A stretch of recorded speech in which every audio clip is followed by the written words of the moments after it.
शादी के बाद बीवी से पूछ करके दाढ़ी रख लेती। और अभी हज करने की क्या जरूरत है, जवान है, शादी भी नहीं हुई है। जब शादी कर लेगा, बाल बच्चों के लिए घर बना लेगा, खुद बूढ़ा हो जाएगा, लाठी पर आ जाएगा, फिर हज करने के लिए जाएगा। बेटी ने कहा अब्बा हुजूर मुझको रिश्ता मंजूर नहीं।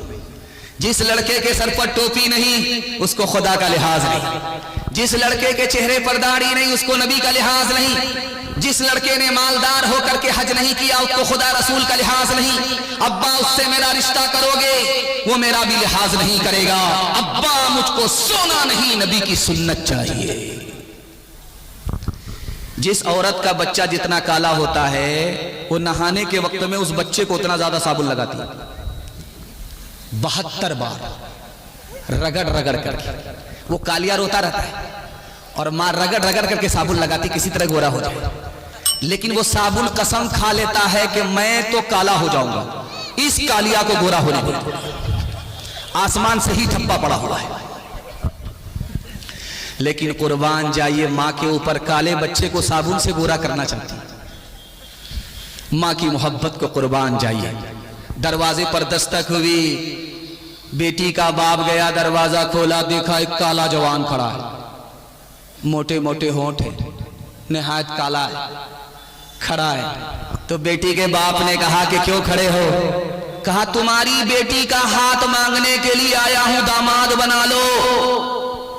तो कह रहे शीशे में तो शक्ल देख लिया होता, रांची से आ रहे हो, हाफ हो के फूल हो। मेरी बेटी खूबसूरत है, तुम बदसूरत हो। मेरी बेटी मालदार है, तुम नौकर चाकर हो, रिश्ता मंजूर नहीं हो सकता।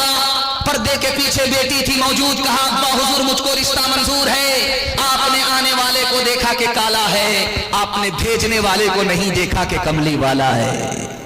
कब मैं कहती हूँ कि उसके रंग काले को तू दे, मैं तो कहती हूँ कि उसके भेजने वाले को दे। मैंने माना है वो काला, हुस्न में भी मांद है, भेजने वाला तो लेकिन चौधरी का चांद है। तेरी बेटी उसके काले रंग पे मसरूर है, तेरी बेटी उसके काले रंग पे मसरूर है। काली कमली वाले की मर्जी मुझे मंजूर है, काली कमली वाले की मर्जी मुझे मंजूर है। पहला पैगाम खत्म हो गया। छोटे छोटे बच्चे आपके जाग रहे हैं, इनके हवाले से पैगाम सुनाने के लिए जा रहा हूं। मैं हाथ जोड़ करके एक बात आपसे कहता हूं, कुछ याद रहे या ना रहे, इसको याद करके ले जाइए। अपने बच्चे को मास्टर बाद में बनाइए, पहले मकतब की तालीम देकर, कुरान की तालीम देकर अपने बच्चे को मुसलमान बनाइए। ईमान भी बचेगा, आपका बच्चा मुसलमान भी रहेगा। अगर आपने मास्टर बनाया और बच्चे को अगर आपने कुरान की तालीम नहीं दी, हो सकता है कि वो बच्चा ईमान की दौलत से महरूम हो जाए। हाथ उठाइए, वादा कीजिए, जहां फ्री में तालीम मिलेगी वहां तालीम दिलाएंगे। हाथ उठाइए इंशाअल्लाह। डॉक्टर का फीस नगद, मदरसे का चंदा उधार। हाथ उठाइए इंशाअल्लाह। जरा जलसा खत्म होने दीजिए, फांसी चढ़ाएंगे आप लोग। आप लोग कन्या के भी मामू है, दूल्हा के भी मामू। बाप का जनाजा रखा हुआ है, दोपहर की गर्मी है, सूरज आसमान में है, पसीना छूट रहा है। लोग कह रहे हैं इमाम साहब जल्दी करो, जल्दी करो, धूप हो रही है, जल्दी नमाज़े जनाजा पढ़ाओ, जल्दी पढ़ाओ, जल्दी पढ़ाओ, जल्दी दफन करो, किसी तरह इस बला को टालो, जल्ले तू जलाल तू, इस बला को टाल तू। तो इमाम साहब कहते हैं कि बेटा ही नहीं चाह रहा है कि जल्दी से नमाज़े जनाजा। बेटा रो रहा है, बेतहाशा रो रहा है, खामोश नहीं कर रहा है, खामोश नहीं हो रहा है। नमाज़े जनाजा इमाम साहब को पढ़ाने नहीं दे रहा है। जब लोगों का पसीना छूट गया तो हाथ जोड़ करके कहा कि बेटा पहले नमाज़े जनाजा पढ़ाने दो, उसके बाद जी भर करके बाप के जनाजे पर रोना। अब उसने हाथ पकड़ करके इमाम साहब से कहा कि इमाम साहब ये तो पूछो मैं क्यों रो रहा हूं। तो कहा क्यों रो रहा, तुम्हारे बाप का इंतकाल हुआ, बाप की मौत पर रो रहे हो? कहा बाप की मौत पर नहीं रो रहा। कहा फिर किस पर रो रहे हो? कहा मेरे बाप ने मुझको मास्टर बनाया, मेरे बाप ने मुझको स्कूल की तालीम दिलाकर डॉक्टर बनाया, मेरे बाप ने मुझको इंजीनियर प्रोफेसर बनाया, लेकिन मदरसे की तालीम मक्तब की तालीम इतनी भी नहीं दिलाई, कुरान इतना भी नहीं पढ़ाया कि बाप का जनाजा सामने रखा हुआ है मैं इमामत कर सकूं, नमाजे जनाजा पढ़ा सकूं। मैं बाप की मौत पर नहीं अपने तमाशे के ऊपर रो रहा हूं। हाथ उठाइए, वादा कीजिए अपने बच्चे को पहले मक्तब की तालीम कुरान की तालीम देकर मुसलमान बनाएंगे इंशाअल्लाह। सब काम पहले होगा, निकाह बाद में करेंगे। हाथ उठाइए इंशाअल्लाह। माशाअल्लाह। इंसान बनाओ, इंसान बनाओ, साइंस टेक्नोलॉजी में माहिर भी बनाओ, और ज़ाहिर व बातिन में ताहिर भी बनाओ। पहले तो इन्हें यारो मुसलमान बनाओ, इंसान बनाओ, इंसान बनाओ, ताजिर बनाओ, शौक से अफसर भी बनाओ, और इनको मुक़द्दर का सिकंदर भी बनाओ, पर अपनी मग़फ़िरत का सामान बनाओ। इंसान बनाओ, इंसान बनाओ। इतना गौर से आप हमको देख रहे हैं कि मुझको डर लगता है कि कहीं आपकी नजर न लग जाए, लेकिन मैं भी चालाक आदमी हूं, दम करके बैठा हूं। आप नजर लगाते रहिए, मैं उतारता रहता। तीसरा पैगाम दुनिया और आखिरत के हवाले से आपकी खिदमत पर रखता हूं, ध्यान से सुनिएगा। ये इतना बड़ा मजमा है, इधर औरतों का मजमा है, इधर मर्दों का मजमा है। इसमें नौजवान कौन है, जवान कौन है, बूढ़ा कौन है, अधेड़ कौन है। 3 मिनट का पैगाम आपकी खिदमत पर रखता हूं, इसको ध्यान से सुनिएगा। इस मजमे में जिसकी उम्र 30 साल है वो नौजवान है, और इस मजमे में जिसकी उम्र 40 साल है वो जवान है, नौजवान नहीं है। इस मजमे में जिसकी उम्र 50 साल है वो नौजवान भी नहीं, जवान भी नहीं, अधेड़ है। और इस मजमे में जिसकी उम्र 50 पर 51 साल है वो इस मजमे में बूढ़ा है, अधेड़ भी नहीं है, जवान भी नहीं है, नौजवान भी नहीं है। अब देखिए नौजवान कौन था? 30 साल की उम्र वाला। जैसे ही 40 साल उम्र हुई अब नौजवान नहीं रहा, 10 साल में इनकलाब आ गया। इतनी छोटी उम्र इंसान को 40 साल में पहुंचा, जवान हो गया, 50 साल में पहुंचा, अब जवान भी नहीं रहा, अधेड़ हो गया। जैसे ही 50 पर 1 साल का इजाफा हुआ, अब वो अधेड़ भी नहीं, बूढ़ा हो गया। इंसान की उम्र इतनी छोटी है। आप देखेंगे चाहे सतवा हो, चाहे काजी टोला हो, चाहे ग्वाल टोली हो, कहीं भी देखिए आप, मुर्गी लोग पालते हैं, बकरी लोग पालते हैं, मुसलमान कुत्ता नहीं पालता। कुत्ता पालने का मतलब यह नहीं है कि कुत्ता को आप खाना भी मत दीजिए, जैसे आए डंडा से खबर लीजिए, ये मतलब नहीं है। जैसे मुर्गी को घर में पालते हैं इस तरह मुसलमान कुत्ते को नहीं पालता। जिस तरह बकरी को घर में बांध करके पालता है इस तरह मुसलमान कुत्ते को नहीं पालता। लेकिन बारसोई में एक मुसलमान कुत्ता खरीदा सिल्लीगोड़ी में 1 लाख, और घर लेकर के आया, उसको बेटे की तरह पाल रहा है, बकरी की तरह पाल रहा है, मुर्गी की तरह पाल रहा है। अमीर साहब जब गश्त में आए तो देखा कि मुसलमान के घर में कुत्ता। कहा कि आपको शर्म नहीं आती, कुत्ते को पालते हैं, रहमत का फरिश्ता उस घर में नहीं आता जिसमें कुत्ता होता है। तो उस अक्लमंद ने कहा इसी वजह से तो कुत्ता पाल रहा, फरिश्ता आएगा ही नहीं, रूह मेरी निकालेगा ही नहीं, मैं जिंदा रहूंगा, 400 साल जिंदा रहूंगा, गिद्धा की उम्र होगी, मरूंगा ही। तो अमीर साहब ने कहा अरे अक्लमंद आदमी, कुत्ता भी तो मरता है, जो फरिश्ता कुत्ते की रूह निकालता है वही तुम्हारी रूह निकालेगा। हाथ उठाइए, वादा कीजिए जवानी में सोएंगे बुढ़ापे में जागेंगे। बिल्कुल सही जा रहा, 2-4 आदमी हाथ उठाइए हमारे साथ, सीधा रांची जाएंगे। खैर माशाल्लाह, जिसका वोटर लिस्ट में नाम नहीं है उसने हाथ उठाया। खैर उठाते रहो, हम इंशाल्लाह जहर दे करके तुमको मारेंगे। लाखों यहाँ शापनी दिखाते हुए आए, दम भर के लिए नाच गए धूप में साए, धूप में साए। वो भूल गए थे कि दुनिया है सराय, ये दुनिया है सराय। आता है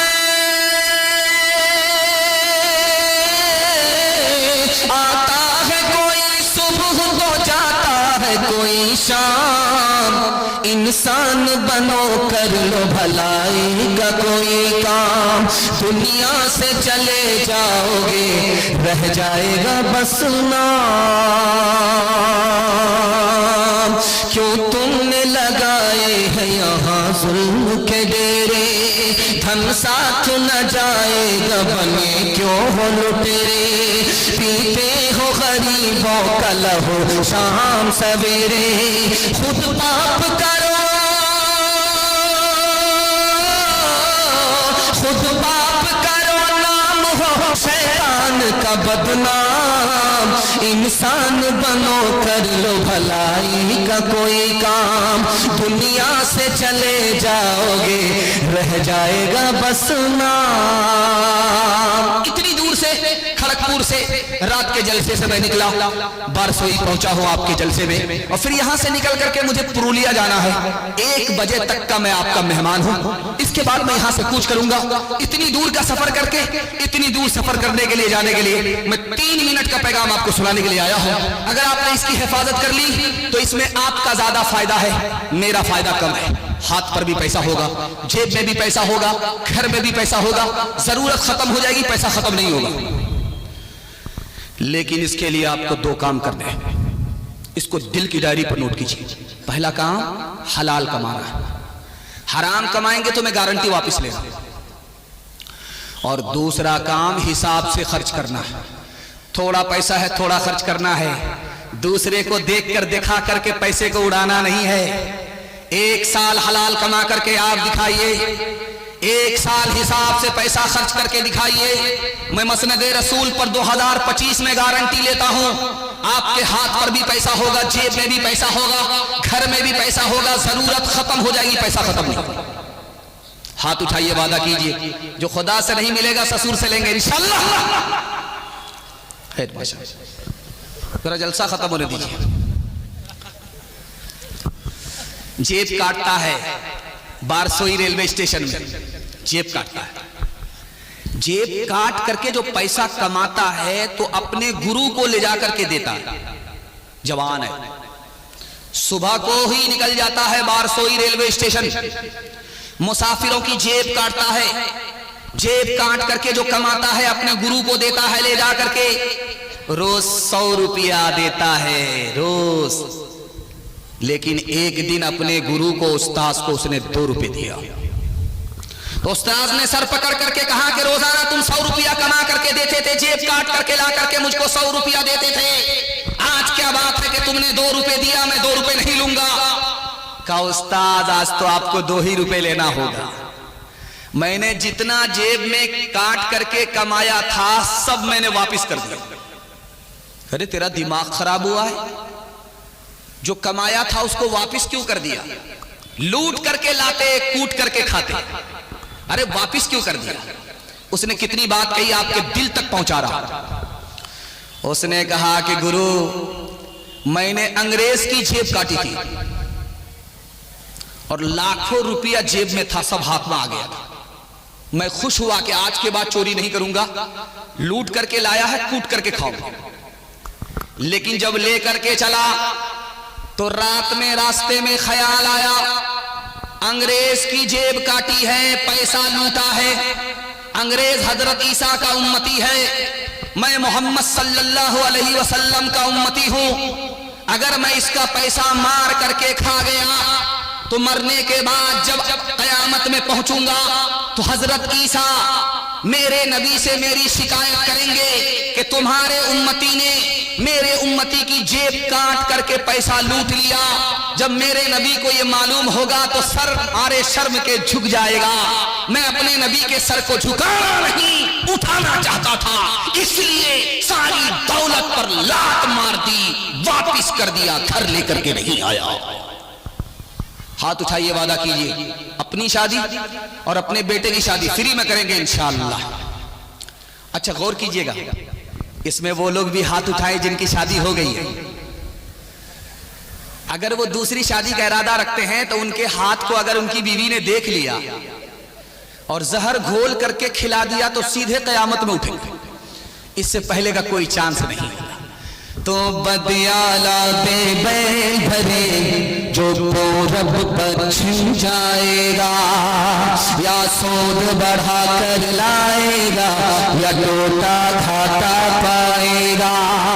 कसाक अजल का रस्ते में जब भाला मार गिराएगा, कसाक अजल का रस्ते में जब भाला मार गिराएगा। धन दौलत नाती पोता क्या, धन दौलत नाती पोता क्या, एक कुंबा काम न आएगा। सब ठाट पड़ा रह जाएगा जब लाज चलेगा बंजारा। सब ठाट पड़ा रह जाएगा जब लाज चलेगा बंजारा। बहुत वक्त में बरकत है। मर्दों का आखिरी पैगाम आपकी खिदमत में देता हूँ, औरतों के हवाले से 2 पैगाम। 5 से 7 मिनट में मेरे हिस्से का जलसा मुकम्मल हो रहा है। सुनने के लिए तैयार हैं? हाथ उठा दीजिए इंशाअल्लाह। पेशाब का खाना को रोक करके बैठेंगे, हाथ उठाइए इंशाअल्लाह। ये गलती मत कीजिएगा वरना पूरा जलसा महक जाएगा। 9 दो 11 हो जाएगा। ध्यान से सुनिएगा, तेजी के साथ निकल जाएगा। हमारे नौजवान 3 वजह से दारू पीते। ये बारसोई है, बिहार है, यहां की सरकार भी दारू पर लाइसेंस नहीं देती है। और यही मालदा है बगल में, वहां बंगाल की सरकार है, दारू पर लाइसेंस देती है। बिहार की सरकार दारू पर लाइसेंस नहीं देती। बंगाल से दारू निकलती है, सीधा मालदा से निकल करके बारसोई में पहुंच जाती है, और उसको गैर मुस्लिम से ज्यादा मुसलमान पीता है। जो सरकारों की सरकार ऊपर बैठी है, उसने दारू के एक कतरे को हराम करार दिया है।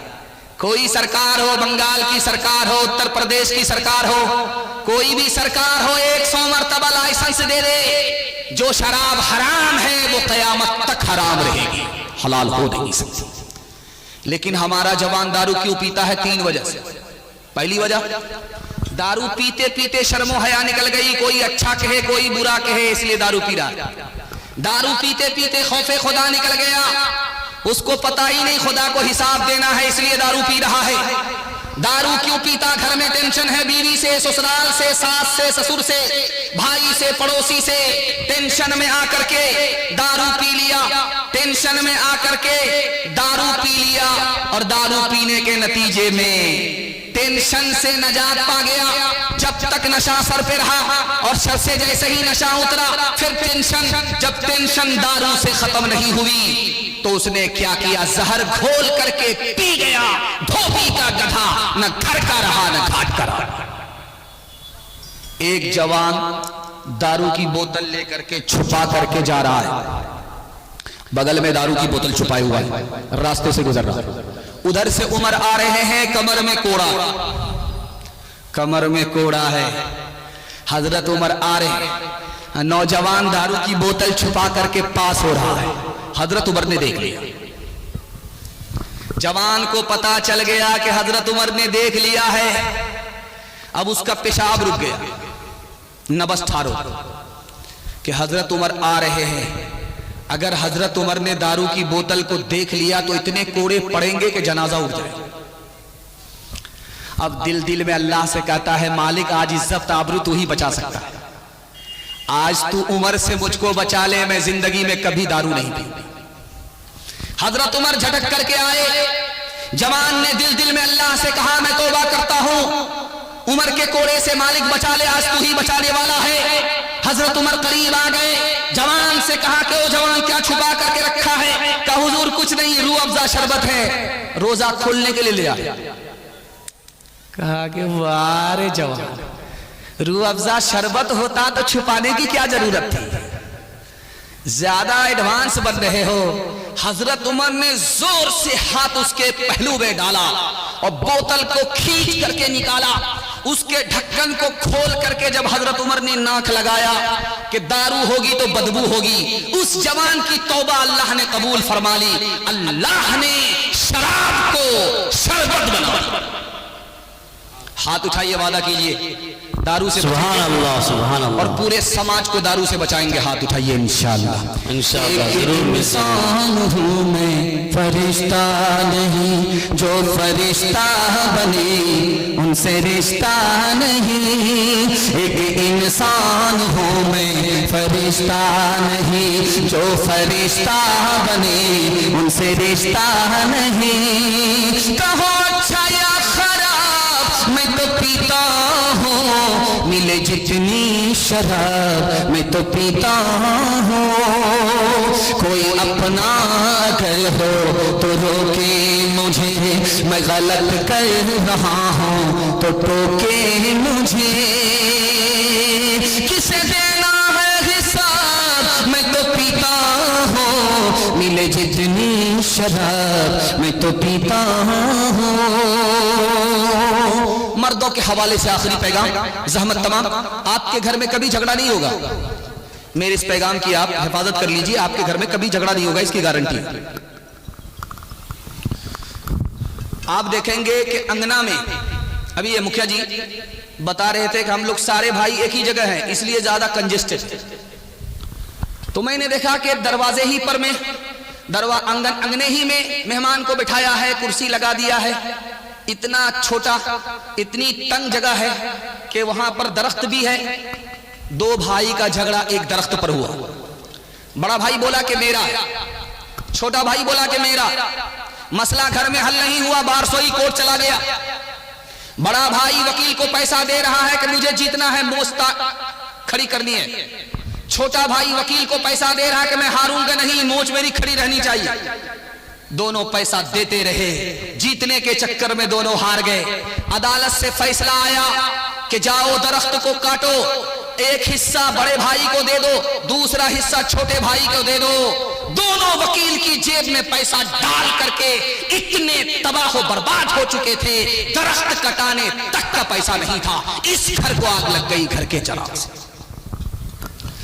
अभी अलविदा जुमा गुजरा है आपके यहां से, रमजान। तो जानते हैं उस जुमा में एक ऐलान हुआ था। क्या ऐलान हुआ था? हर मस्जिद में ऐलान हुआ था, चाहे बारसोई हो, काजी चोला हो, कहीं भी हो, पूर्णिया हो, कटिहार हो, किशनगंज हो, सीमांचल हो, हर जगह अलविदा में एक ऐलान हुआ। ऐलान क्या था? 7:30 बजे ईद की नमाज ईदगाह में होगी, 8:30 बजे ईद की नमाज ईद